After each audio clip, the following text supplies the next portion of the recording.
Ke ce sarauniyata, ke ce abar yabona, na baki zuciyata, karba ki adana ta.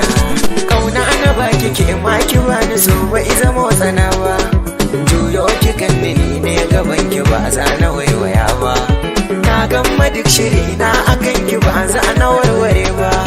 Kaunar ki na yi nisa ba za na jure rabo da ke ba.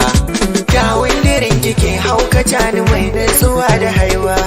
Kallon kike biya ne take fasa min na zuciyata. Ko da cikin duhu za na gane takun sarauniyata. In dai da rai jikina ne alkawar za na baki gata. Kin zama zara in kin fito cikin dukkanin su mata. Fuskar ki fitila ce wacce ke haska zuciyata. San babu yar da zan so ta, wacce zan so ta.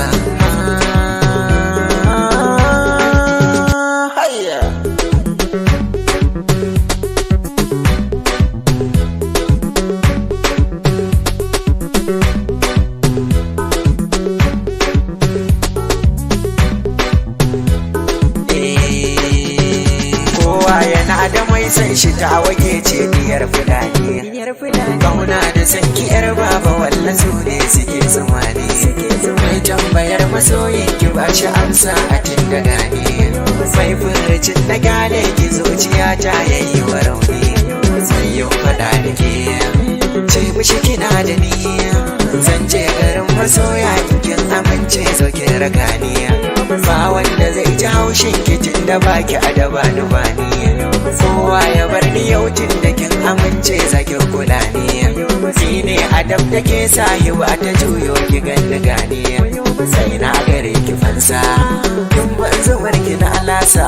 In dai da so tsakani tilas da tausayi. Mai jin ziga a soyayya baya da ra'ayi. Yaƙi akan ki ko an hana ni wallahi dole sai na yi. Wa za ya sa na kyale biyar da zuciyata da ke ra'ayi. Mai tattali na ƙauna na adana ba a sani na yi sauyi. Sai mun zamo abin koyi a soyayya. Zanai farin ciki ran da an kace ai gida na turo. Na zama mallaki na ki babu mai iya kira na gauro. Daga azarki zan shigo kuma zan haɗo da ruwa na faro.